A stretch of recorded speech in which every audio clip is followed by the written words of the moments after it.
ये 84 लाख योनियों में नहीं आता मानव। लख 84 योनि भोगे के मानस दे ही पाई, अब सुधरे तो सुधरे बावरे, अब 84 फिर आने वाली है। और एक बात बता दूं, मैं बहुत छोटा सा था, हमारे यहाँ चौतरा बैठे हुए बाबा जी फेटा बांधते थे, उनकी संतान है, हमारे बाबा थे, ये एक ही परिवार है। ग्राम सेवक लड़के डाल गया था एक कोने में, ये मुझे छोटा सा था ध्यान है, हम इससे डरते थे। ये जहर है, जहर शरीर में जाएगा, अनेक बीमारी पैदा होंगी, आने वाली नस्लें बिगड़ जाएंगी और हमारी संतति में आने में भी विधान होगा। आज मुझे पता नहीं है, हम नपुंसक हो गए, बेबी ट्यूब से करवा रहे हैं, किसकी संतान पैदा होगी हमारे घर, ये किसी को नहीं पता। आज बरन शंकर पैदा हो रहे हैं, बरन शंकर सही है।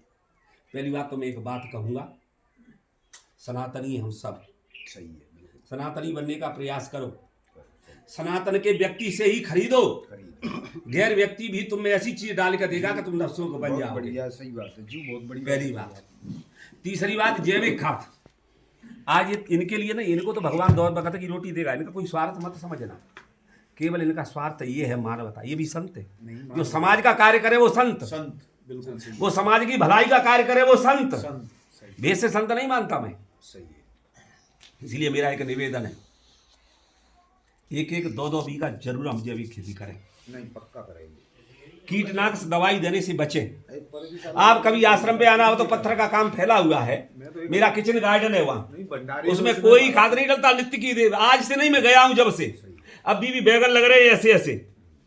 कल एक डॉक्टर साहब आए थे रघुवीर सिकरवा, बोले गुरुदेव इसमें से बैगन दे दो, 10 किलो ला दूंगा। मैंने 10 किलो मत लाना, ले बोले इनका तो स्वाद ही कुछ अलग है, बिल्कुल देसी है वो तो। और एक बात देखता हूँ, यहाँ सब बुजुर्ग बैठे हैं, मैं निवेदन करूंगा, हम कृषि से तो जहर खा ही रहे हैं। आज जितने भी इंजेक्शन की बात कही थी, जो लगाए जाते हैं तुरंत शरीर ऐसा हो जाता है, वो और नहीं, पशु को झटकाने वाले इंजेक्शन लगाए जाते हैं, और उनसे हमारे घर घर में शुगर पैदा हो रही है, हमारे भी हार्मोन से झुरक जाते हैं उससे, पहली बात। तीसरी बात, आप देखते हो, एक जहर तो वो खा रहे हैं हम केमिकल का, और दूसरा जहर हम पुड़िया का खा रहे हैं, वो महाजहर है। तीसरा जहर हम दारू का पी रहे हैं, हम मर्यादा भूल गए हैं, न माता को देखते हैं, न पिता को देखते हैं, न भैया को देखते हैं, न बंधु को देखते हैं, मर्यादा भूल गए हम। ईर्षा पैदा हो गई है, ईर्षा व्यक्ति को दीमक की तरह चाट जाती है। हम तो एक दूसरे का सहयोग करें, और अगर किसी को तुम नीचा दिखाने का प्रयास करेंगे, वो प्रकृति अभी बताया था बहुत बढ़िया बात, कि वही कुत्ता उस मालक को जाकर के डांटा था, उसने उस पे वो बुरा तुम्हारा होगा न किसी व्यक्ति का।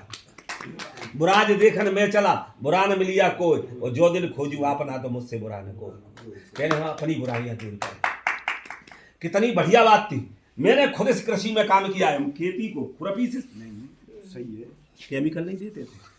आज हर चीज के लिए, घास मारने के लिए तो जहर, कीट मारने के लिए तो जहर, और वो जहर कहते हैं जो 15 दिनों 20 दिन में खत्म होता है। मैं कहता वो कभी खत्म नहीं होता, तुम्हारे अनाज में भी आता है। आज अमेरिका ने स्पष्ट बना कर दिया, भारत का गेहूं बिल्कुल नहीं लेंगे, वो गेहूं नहीं है, जहर है।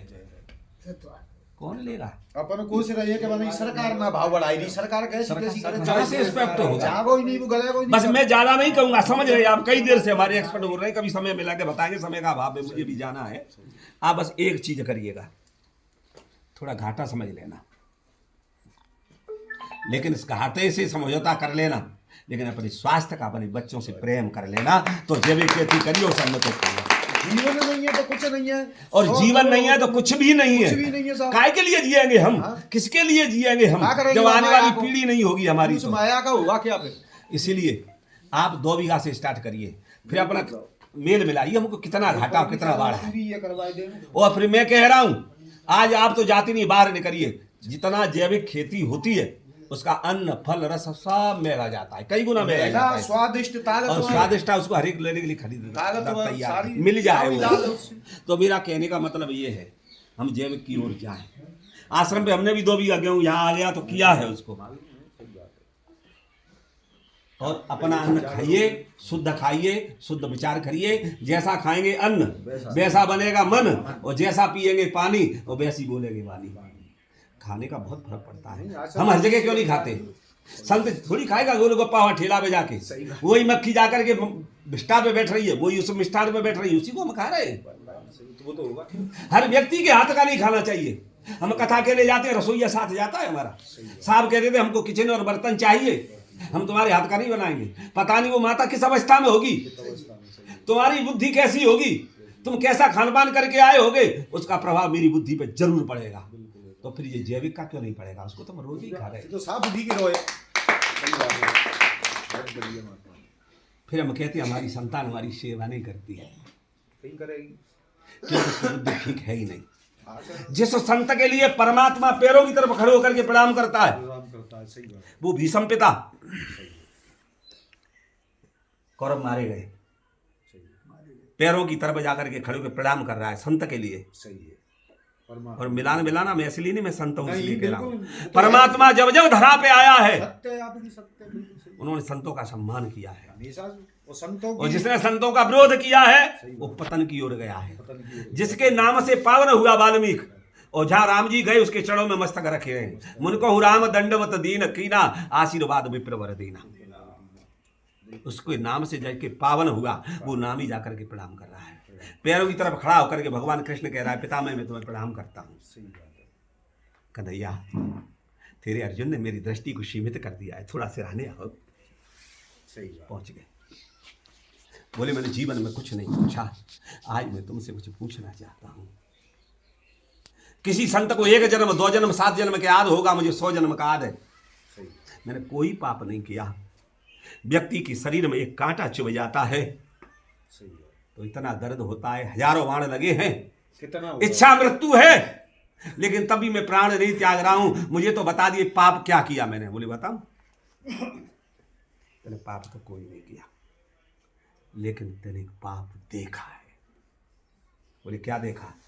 बोले तेरे सामने तेरी सभा में तेरी पौत्र वधू दुष्ट दुशासन केश पकड़ के ला रहा था। वो तो सभा में आने की योग्य नहीं थी, रजस्वला थी। वो चिल्ला रही थी पिता में मेरी रक्षा करो, पिता में मेरी रक्षा करो। तेने गर्दन नीचे को झुका ली। अरे तू सभा की बात करता है? त्रैलोक में 3 के अलावा तेरे सामने चौथा टिक नहीं सकता। स्वयं में तेरा गुरु परशुराम और भगवान शंकर, 3 के अलावा। अरे अर्जुन की क्या औकात थी कि तेरे शरीर में बाण देता, लेकिन उसकी प्रतिज्ञा थी कि अबला पे शस्त्र नहीं उठाऊंगा। और अर्जुन गया था आशीर्वाद लौटाने। बोले कि आशीर्वाद तो नहीं लौटाऊंगा, और जब तक मैं जिंदा हूं तब तक तू विजय श्री प्राप्त भी नहीं कर सकता, इसलिए अबला ले आना। अबला कहाँ से लाऊंगा? बोले ये अर्जुन कृष्ण ने भेजा है। तो भगवान ने कहा शिखंडी को ले जाओ। शिखंडी धनुष बाण नीचे रख दिया।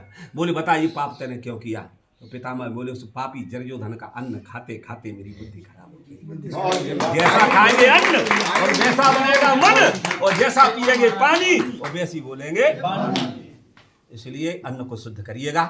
अन्न शुद्ध होगा तो विचार शुद्ध होंगे, विचार शुद्ध होंगे तो हमारी संतानें शुद्ध होंगी, संतानें शुद्ध होगी तो हमको सुख मिलेगा, हमारी सेवा करेंगी, हमारी बात मानेंगी। खान पान का बड़ा विशेष प्रभाव पड़ता है। और मैं निवेदन करता हूँ जितने लोग बैठे यहाँ, अभी भैया देखो ये इसका मुंह बंद कर लिया है, मुंह इतनी पुड़िया भरी है इसके मुंह में।